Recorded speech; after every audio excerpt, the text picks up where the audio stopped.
नमस्कार मित्रांनो, जी के स्टोरी टेलरमध्ये तुम्हा सर्वांचं स्वागत आहे। तर मी आज पुन्हा एकदा घेऊन आलोय खास तुमच्यासाठी एक चित्तथरारक आणि भयानक असा अनुभव। आतापर्यंत तुम्ही आपल्या चॅनलला सबस्क्राइब केलं नसेल तर नक्कीच सबस्क्राइब करा, जेणेकरून भविष्यात येणारे व्हिडिओज मी तुमच्यापर्यंत पोहोचवू शकेन। तर चला जास्त वेळ न घेता आजच्या भयानक आणि चित्तथरारक अशा अनुभवाला सुरुवात करूया। कोकणातलं एक छोटंसं गाव काळवेल, समुद्रकिनारी वसलेलं। गावातली एक प्राचीन विहीर, ज्याला गावकरी काळी विहीर म्हणायचे, एक रहस्यमय गुपित लपवून होती। ही विहीर इतकी खोल होती की तिच्या तळाला कधी कोणी पाहिलं नव्हतं। गावात एक आख्यायिका रूढ होती। रात्री 12 वाजता विहिरीतून विचित्र आवाज येतात, मुलाचं रडणं, स्त्रीचा आक्रोश किंवा पाण्यात काहीतरी पडल्याचा धप्प असा आवाज। गावकऱ्यांनी भयभीत होऊन विहीर बंद केली होती, पण रात्री तिथे जाण्याची हिम्मत कोणी करत नव्हतं। सुजाता, एक उत्साही तरुण पत्रकार, काळवेलच्या रहस्यमय कथांवर लेख लिहिण्यासाठी गावात आली होती। तिच्यासोबत तिचा मित्र विशाल आणि कॅमेरामॅन राकेश होता। तिने फेसबुकवर पोस्ट टाकली, काळवेलच्या काळ्या विहिरीचं गुपित लवकरच उघड होणार, तयार आहात का? गावकऱ्यांनी तिला विहिरीपासून दूर राहण्याचा इशारा दिला, पण सुजाताला हे सगळं अंधश्रद्धा वाटत होतं। तिने ठरवलं की रात्री विहिरीवर जाऊन लाईव्ह सेशन करायचं। रात्री 11:30 वाजता तिघेही विहिरीपाशी पोहोचले।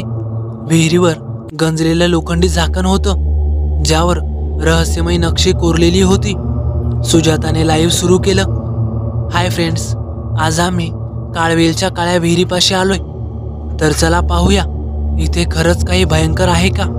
ती हसत म्हणाली। राकेशला मात्र अस्वस्थता जाणवत होती। सुजाता, हे झाकण उघडू नकोस, तो जरा घाबरतच म्हणाला, पण सुजाताने त्याचं ऐकलं नाही। तिने आणि विशालने मिळून झाकण उघडलं। झाकण उघडताच विहिरीतून थंड ओलसर वास बाहेर आला। आतला काळोख इतका गडद होता की टॉर्चचा प्रकाशही त्यात हरवत होता। लाईव्हवर कमेंट्स येत होत्या, काहींनी मजा घेतली तर काहींनी भीतीचे इशारे दिले। अचानक विहिरीतून एक मंद आवाज आला, जणू पाण्यात कोणीतरी उडी मारली असावी। काय होता तो? विशाल जरा घाबरला। सुजाताने हसत कॅमेरा विहिरीकडे वळवला, पण तेवढ्यात तिचा मोबाईल हादरला आणि लाईव्ह सेशन खंडित झालं। त्या क्षणी विहिरीतून एक भयंकर आकृती बाहेर आली। ती मानवासारखी दिसत होती, पण तिची त्वचा माशासारखी चकचकीत होती। डोळे पांढरे आणि रिकामे, आणि तोंडातून काळा गढूळ द्रव वाहत होता। ती सुजाताकडे पाहून हसली, एक भयावह हसू, ज्याने तिघांच्याही काळजाचा ठोका चुकला। कोण आहेस तू? सुजाताने थरथरत्या आवाजात विचारलं। आकृतीने उत्तर न देता हळूहळू त्यांच्याकडे सरकायला सुरुवात केली। राकेशने टॉर्च फेकली आणि पळायला सुरुवात केली, पण त्याचा पाय कशात तरी अडकला। खाली पाहताच त्याला दिसलं, चिखलासारख्या हातांनी त्याचा पाय पकडला होता। तो जोरात किंचाळला, पण त्याचा आवाज काळोखात हरवला। विशाल आणि सुजाता पळायचा प्रयत्न करत होते, पण विहीर त्यांना आपल्याकडे खेचत होती। त्या आकृतीने सुजाताचा हात पकडला आणि तिला विहिरीच्या खोल अंधारात ओढलं। सुजाताची किंचाळी गावात ऐकू गेली, पण कोणीही मदतीला आलं नाही।